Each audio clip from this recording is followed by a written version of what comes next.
Good morning, everybody, and welcome along to this edition, part 2 of LíR Confidential with my special guest, Seán O'Nualláin. And it's a pleasure to have him in studio again. And we're just going to take up a few strands from the last time we spoke for all of you who have seen the program. And there's so many changes very quickly on this. LíRmedia.tv is the station, and info@LíRmedia.tv is for your pithy comments or whatever you want to say. Seán, welcome again, Seán. It's great to see you again. Dave, thank you for having me. I'm delighted to be back on this great station. Up the banner. Up the banner. Seán is a banner man. So we were just discussing before we went recording about all the conflicting information depending on who you're listening to now. I think people are bamboozled. Wear a mask, don't wear a mask. I feel like going out with a paper bag over my head. So let me just explain to people what scientists do and what the process is. Scientists are meant to run experiments and make observations.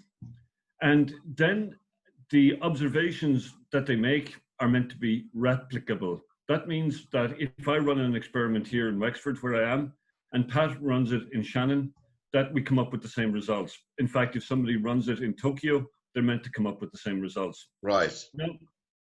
Now, to establish truth, to establish the facts of the matter, what we do is we produce these observations and we submit them to what's called peer review. And peer review simply means that whoever is reviewing it is meant to be my peer. He's meant to be my equal. I have a doctorate. Whoever is reviewing it is meant to have a doctorate. And that's actually the way academia has functioned for hundreds of years. Right. So that's really how it works.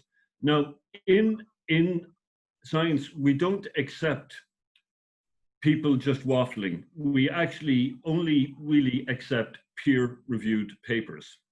So now we have a problem with what actually happens from time to time. Sometimes a paper gets published and it's retracted. And that means this is very unusual when this happens, and it's usually the end of the scientist's career. But if the paper is published and it's retracted, then there obviously has been a problem in the setup of the experiment and the peer review and the data analysis. And we found out since last week that that is what happened with the hydrochloroquine work.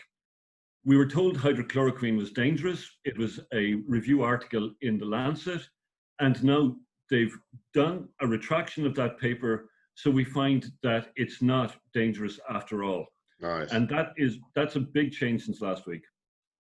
So with respect to more developments during the week, Pat and I originally got in touch because my brilliant young colleague from Barcelona, David Bernal, and I did some data analysis proving that it's not lockdown that made a difference in Ireland. It's not social distancing. After the peak, what actually mattered was that the hours of daylight increased. And we did a very comprehensive data analysis of that. And it's actually very, very replicable because anybody can do it. We use just Irish public data on the government website. Right. Now, in the past week, what has changed in the past week is great news. It's great news. A very prestigious conference, Thermodynamics 2.0 in Massachusetts, has accepted our paper. It has been peer reviewed. It is now part of science. On the other hand, the model the government is using is not part of science. The model the government is using is due to a guy basically called Neil Ferguson, who came up with nonsense, not just about BSE and about foot and mouth disease, where he over-predicted the number of deaths, but also about swine flu, about the original of this COVID, which is SARS-CoV-1. He has been wrong about everything he ever said. Let us make that clear, that the Irish government is following this guy, and you are all going to endure a lockdown from September this year until at least June next year, if we keep going the way we are. And Seán, can I just go back to that paper with that David Bernal, is it, in Barcelona? Now, Yeah, that paper has been subjected to peer review, as you said, correct. and it's Yep. published, accepted, and all of Yep. that, as some other one would say. Now, have you forwarded that paper to, I don't know who you'd forward to in Ireland, because to the government or the health HSE? Okay. I forwarded it even better. I forwarded it to IBEC, to the chief economist in IBEC called All Joe right. Brady. And he has gotten back to me. He found it very interesting. And you'll notice that IBEC lobbied the government this week to actually quicken the removal from lockdown. Yeah, I heard them being interviewed, yeah. Not only that, but on June the 5th, you interviewed me. You had your great interviewing, Pat. And on June the 5th, you interviewed me. And that very night, the government announced it was relaxing the restrictions. So basically, we are actually winning this one. So mathematics always wins, folks. Science always wins. Yes. You know, waffle gets you nowhere. And we have the data. We're peer reviewed. We have the facts. And the government does not have the facts, and they are basing their stuff on a person who has been discredited time and again, and on research which has been retracted. And that paper, not to labour the point with Mr. Brunel and yourself, that paper, we'll be able to put a link on that after this on our website for people to access. Correct, Pat. This process is completely open. There is nothing secret. There is nothing mysterious. I'm from Kilkee. I grew up as Johnny Nolan in Kilkee. People know me there. Hello to everybody. I hope to have a jar in Kilkee before the summer is out. So the paper will be up on your website, but not just that, but you can look at the data yourself and you can run your own statistical tests. So basically, this is a completely open process, and you will come to the same conclusions as we are coming to, which is open Ireland now, or it will never ever be open again. And getting on to another matter that as I was saying to you, I just ran across a lot of decisions this morning over the course of an hour, and there's a fanaticism about wearing of masks surfacing now on the media in general. And after listening to everybody saying yes, saying no, saying yes, saying no, I mean, if you were an ordinary Joe Bloggs like I am in your house, and I live in my own, you'd be afraid of your life to step outside your front door and at one extreme, and at the other, you'll be utterly confused. Okay, we actually are very confident that wearing masks makes no difference whatsoever. We are absolutely confident about that because the World Health Organization itself sponsored a study about the wearing of masks. And this was published in The Lancet, which, if you remember, is the paper that retracted, the journal rather, that retracted that paper about hydrochloroquine, so it has some integrity. Mm-hmm. And we are confident as a result of that study, the wearing of masks makes no difference whatsoever, because the World Health Organization itself announced that the evidence that the wearing of masks has any benefit is poor. So basically, that is a science way of saying that it makes no difference whatsoever. So we know that now for a fact. Masks, can I just say something, Sean, just to bring it down to our own local level? I mean, I'm a citizen of the Republic of Ireland. We have a constitution. So if I'm going into a supermarket or a store and I'm prevented from doing so, carrying out my lawful business because I'm not wearing a mask, what recourse do you think a citizen would have to that? They're denied their right to freely move in and out of the place. Well, you know, this is an iffy government. If you remember, this is a government that was originally put in place by this process we never heard of before called supply and confidence. Yeah, I know. Yeah. You know, we never, and now this government is actually in a purely transitional acting stage. So it has brought in this legislation, which almost certainly defies all aspects of the Constitution, which have to do with freedom of movement.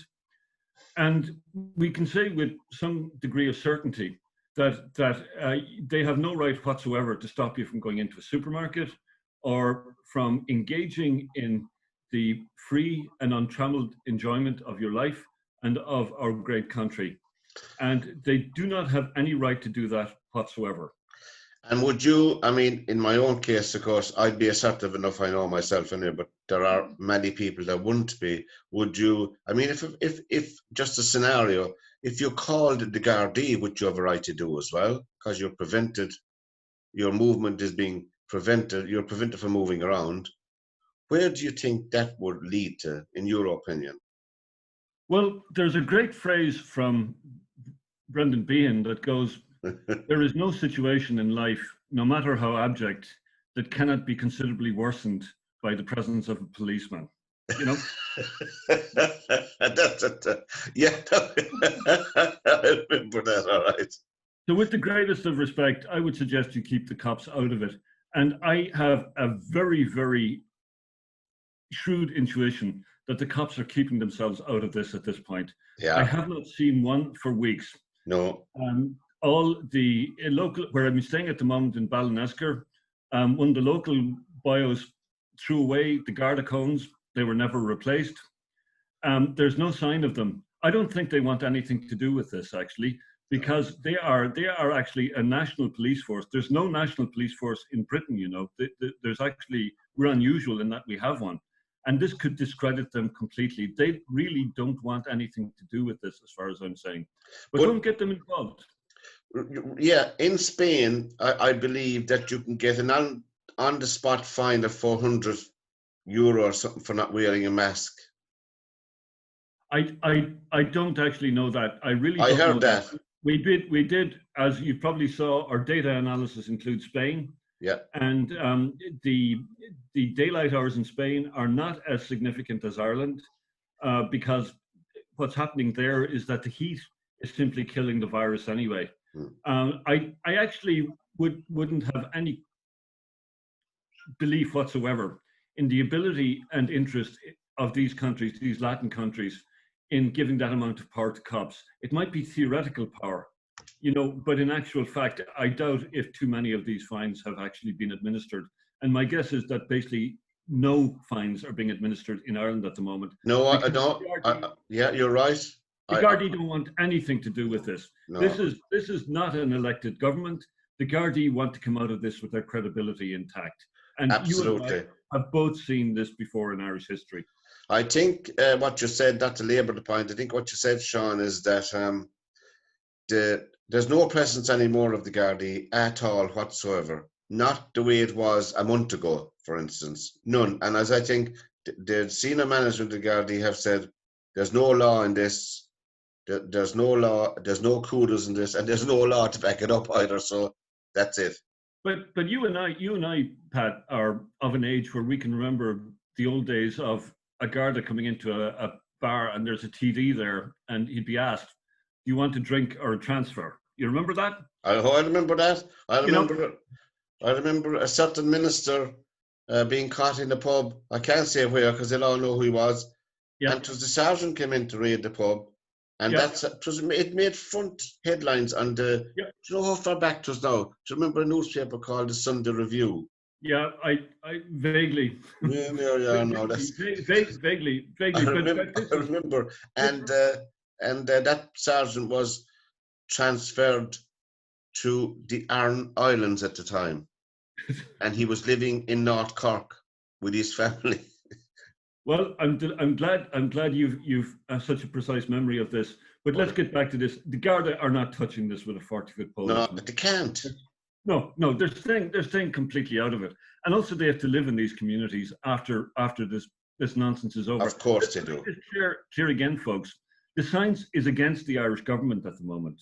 They keep talking about the science. The science is against them. What they're doing is actually contrary to scientific finding. So I am ex-Stanford, I'm ex-Berkeley. I'm working currently with the University of Pisa. I am saying this with absolute authority. We've done the numbers and this is garbage and everybody needs to move on. You need to open your businesses immediately And if necessary, you need to do whatever needs to be done. You're Irish, you know what I'm talking about. Yeah, so I felt that for a while, that I think eventually in another couple of days, people will see our livelihoods, our business, our whole way of life is being destroyed on a whim of ignorance. Right. We can actually then expand the debate a bit, as I found you, Pat, very well able to do, and congratulations on it. Well, thank you for that. What I've done with my life is just learning how to discuss, learning how to discover, and you have been extremely good. So we now have to look at the fact, for example, in the papers last Sunday, we had this woman from the Vintners Federation, one of the head honchos there, saying that in the bar, as we're about to recreate it, there will be no music because music causes COVID, as you well know. This is true. This is official Vintners Federation. There'll be no music. You'll sit in your table with a few people, and the waitress will come over to you with a mask, and that's the person you're going to order from. Not just that, but she said she's been trying to implement this for 20 years, a form of this. You also had this guy called Robert Watt.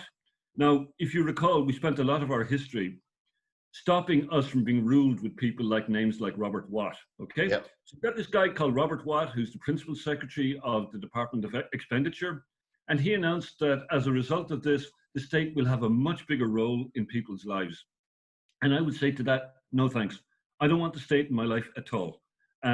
You build roads, you do courts, that's it. I have no interest in you apart from that, and you've proven incompetent in Ireland and everything else anyway. But Seán, you and I are speaking now about that, and we can, and I hope we can continue to speak freely, by God, as freely as we can, despite it's all in the Constitution. Yeah, Article 39, we're allowed to speak freely, Pat. Absolutely. But the idea of, I heard many publicans being interviewed about this nonsense fitting up. I mean, I don't know, are they devoid of intelligence when they're saying, as you outlined there, no music, and there'll be a glass partition around each table? I mean, surely that's a sign of madness. It's absolutely insane, particularly as at the moment there is basically no COVID in Ireland. The last time I looked at the papers, there were 10 cases. I mean, it's really we're talking basically nobody. No one. And so I would imagine that the people are terrified. I would imagine that I remember being in this bar in Cappoquin, this very good bloke called Eamon Cliff running Cliff's Bar there in February. And this bill for €4,800 for insurance just came in. They have to pay IMRO, they have to pay numerous other people. And I would guess they're terrified of losing everything that gives their existence a meaning at the moment, as well as their livelihoods. And I sympathize with them, but I can tell them right now, the Vintners Federation and the Vintners Association is not supporting them properly. And they need to get a new lobby body to support them, or else simply remove themselves completely and go on their own. Well, what would be the scenario? What would be the scenario if 2 or 3 pubs decided, we're opening, this is our business, our livelihood, we're opening our doors, lads, and off you come in? What would you think would happen? I really don't know. A lot of these publicans are much harder men than I am, and they're well able to take care of themselves. So I don't know what exactly would happen. I would say that they might find it very difficult to find a cop who was willing to go down and close it. I don't think the cops are particularly interested in that either. Yeah, why would they close it? Should they have no law on their side? That's correct. There would be all these crop artists talking about COVID this and COVID that, but we now know they don't know what they're talking about. Their model is wrong. Their science is completely wrong. For example, this 2 meters distancing thing is the most absurd form of statistical mechanics, the most absurd model I've seen in my life. It is bonkers, deranged, bizarre. Every word that I can come up with here, bizarre. Goobu. Do you remember Goobu? Goobu, it's Goobu, and it's beyond Goobu. We can continue the adjectives. completely nuts, you know. And basically, you know, this notion that we are all potential carriers of COVID and we need to be afraid of each other is pretty much what the politicians, a particular type of politician, has been trying to inculcate in us forever anyway, you know. So whoever you are, give the person next to you a hug. You know, they're not going to kill you. Absolutely, I agree. And you're listening to LíR Confidential, and with my special guest this morning, Dr. Seán O'Nualláin. And don't forget our tagline: wherever you are, we're here. And info@lirmedia.tv is our email for all your comments. You're heading off to France. I'm heading off to France for a haircut and to continue. There's no ways to go for a haircut. yeah, and continue. Who would have thought? I mean, the technology for hair cutting was imported to Ireland about 10,000 years ago. Who would have thought we couldn't get one here? And I actually have a house there. And obviously, you've told me something I didn't know. I did email my group this morning, but I didn't know that Macron is actually in trouble. Yes. So he's basically like Varadkar. If he runs, he's going to run on his handling of this so-called health scare. True. And I will, if there is an election here in Ireland, and there isn't one in France, I will be back in Ireland for the whole summer, canvassing and working. If you get this crowd in and you have this doomsday scenario that I've been talking about, where you're all locked in your houses again in September, then I probably won't come back to Ireland again ever. There will be nothing to come back to. But that's not your problem. It's not my problem either. We can certainly and look forward to keeping in touch anyway with the wonders of technology. You know, we don't know who's listening. We don't even know who's listening into this show, Seán. I'll always keep you updated, and just remember, we are peer reviewed. We're scientifically respected. It's the Irish government model that is not. Well, after all of that, listeners and folks, for LíR Confidential and LíRmedia.tv, Seán, what can I say? We value your time, and as you do, but we are absolutely delighted that you took the time to be with us on this show. And certainly you've raised the profile of conversation. There's no doubt from the feedback from my friends that watched the first part of your conversation of the show. And it's been an absolute pleasure of ours here on LíR Media to have you on board. Slán agus Beannacht, the pleasure was mine. Slán, Seán, and till we meet again, goodbye and God bless.